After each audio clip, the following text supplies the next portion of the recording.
What's going on, everybody? Welcome back to an episode of the Steelers Breakdown Podcast. Nick Farabaugh here with you guys after the last practice before the Steelers play their first preseason game in Jacksonville in 2 days. And today, I'm not going to talk much about what happened in training camp. If you want to see that, watch the recap. Broderick and Troy Fautanu having good days. Continuing to see guys like Y.A. Black, Roman Wilson, Rock Taylor take steps forward. The Steelers doing some fun schematic wrinkles. But obviously, the news of today that people are going to talk about Cam Heyward and Chris Boswell looking for new contracts, restructured contracts, rework contracts. Um, and they are trying to get this 2 years with 2 years left on their deals, respectively. Both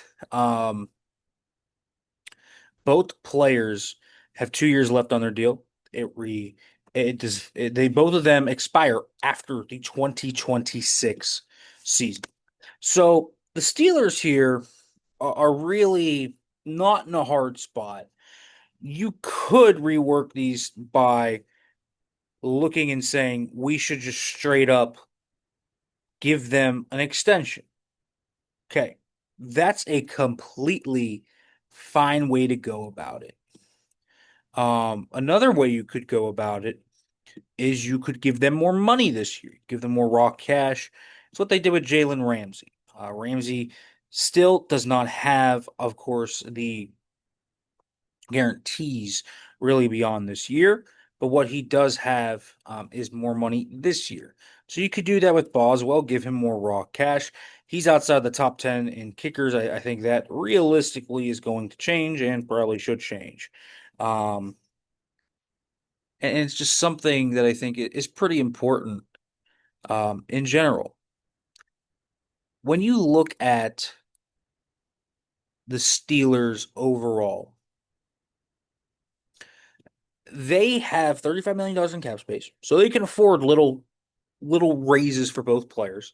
And you look at both these players, they're both older. Boswell's 34, even for a kicker that is aging, and he probably has a few years left, but how many years does he have left? We'll see. Mostly comes down to his desire to play. Cam Hayward's 35 years old, will be 36. He is old for a defensive tackle, but this guy still is playing at an elite level. Cam Hayward legitimately was probably the Steelers' best defensive player last year. He really was. That's how good he was. Through 17 games, bouncing back off a bad groin injury. We're talking about a guy that didn't look like he slowed down at all. Didn't slow down the stretch, was still incredible. So I really think when you look at him, I do believe that Cam Hayward and Chris Boswell naturally were going to ask for this. Hayward has no guaranteed money in his contract beyond this year. That's another key factor in all this.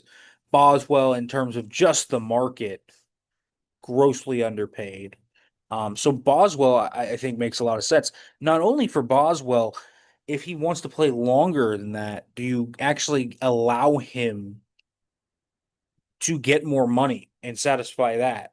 You also allow him to actually beat the market because this is going to be re-up soon enough. Brandon Aubrey is kind of the one competition right now that Boswell has at number one kicker in the NFL. And he's an undrafted free agent out of 2023. So he'll have a restricted year next year, but that contract's coming sooner rather than later. He's going to break the bank and set the new market for that. So by doing Boswell now, you actually are potentially getting a nice kind of discount almost on it when you look down the road 2 years from now. So Boswell is actually going to help the Steelers out in that way, where they will probably have a really friendly deal, just like they do now with Bos, when he signed this back 2 or 3 years ago. So I do think with Boswell, this one's pretty simple. You either give him more cash this year if he wants extended, you give him a new contract, and kind of just set that market, and that's fine. He is coming off the best season of his career. He still is such an important player of this team. With Cam, I don't even think it's super complicated, but I understand the trepidation from some people when they look at him and say, any year could be the year. So maybe the solution for that, is to give him more money this year. Maybe it's to guarantee next year. That's up to you. I think guaranteeing next year, of course, little risky. And for the Steelers, um, they have kind of been toting this line with Cam, which is, man, we know you're elite. We know you are a great player, and you're kind of the heartbeat of the locker room, right? But also, there's this worry that he's going to have the bottom fall out from him at some point. Uh, and so I do think the Steelers are kind of toting that line again, and it's going to be how do you satisfy that? And I think that one probably gets resolved with more money coming in this year, and the Steelers have the cap to do that. Like a Cam pay bump plus a Boz pay bump really doesn't hurt their cap situation. Oh, they have so much money to utilize if they wanted to, and they're going to have a lot of money next year to utilize as they see fit. So it's not going to hurt them that much to just give those guys 1 year pay raises. Um, and so when you look at it, the Steelers really are, I think, in a place where they're having pressure applied to them by these two guys. But I don't know. I think Cam's hold in has been pretty uneventful. I mean, it was just reported today. He wasn't working in team drills, but he is doing indie. And there was one day where he did work in team drills, one of the very first days, because yeah, I have my notes that he batted a ball down for on an Aaron Rodgers pass. So like he has done that. But he is still working off to the side. He's still inside the rooms giving guys advice. It's not like he's absent. It's not like he's distant. That is something I think that is a key distinction with everything is that Cam Heyward is on a year-to-year contract, essentially with no guaranteed money left, but they can easily give him a pay raise, and I think it's fair for him to ask for one. It is what it is. And some people aren't going to agree with the way they're going about it, but if you're a player, you want to be paid your worth. And I think that is something to think about. Cam, especially where he's at, is setting history in a lot of ways. You just don't see defensive tackles this age doing what he's doing, and he has great power.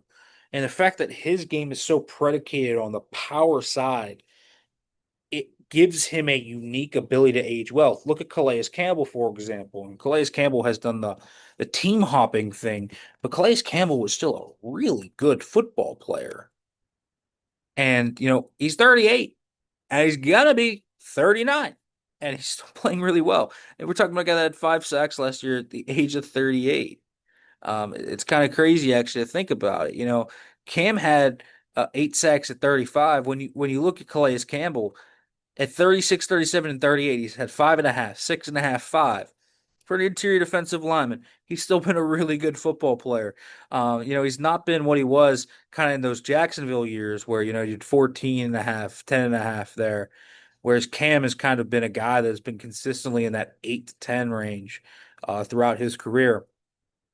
But these power rushers age so gracefully. And so I think there should be a good deal of optimism that Cam Heyward is probably going to be pretty good through the end of this contract. So I don't really have a lot of problem with giving him more money. And I think paying your guys their worth has a lot of benefits people maybe don't pick up on. The idea is, oh, he's greedy or whatever. Really, one, they want to be paid their worth and they want some security, and that security is knowing they're going to be with the team and they're valued. I think there is something to be said in the mental side of football where you lay your body out on the line so consistently week to week, and especially a guy with Cam. In Cam's case, this guy's done this for so long. He is the heartblood, the heartbeat of this organization. I don't have any doubt these are going to get done. I don't think there's a question about it being resolved, but I think for Cam too, it's about loyalty. It's about showcasing that you're wanted. It's all about that. And I do think for the Steelers organization, there is something to be said about rewarding players for playing really well. They've done that consistently. They did it with Deshaun Elliott this offseason. They've done it with TJ Watt, obviously breaking some of their guaranteed structure precedents for him. So they have done this before where you do business with great players because it's a culture thing. It showcases players that if you play well, we are going to value you. We are going to pay you. We are going to keep you here. So I think there is something to that too, to these kind of deals in this situation. Listen, some people are naturally just going to be angry at it. It is what it is. I see their side, and I think the Steelers would be smart to do that. So these will get resolved. My guess is certainly with Boswell, I wouldn't be surprised if it's an extension.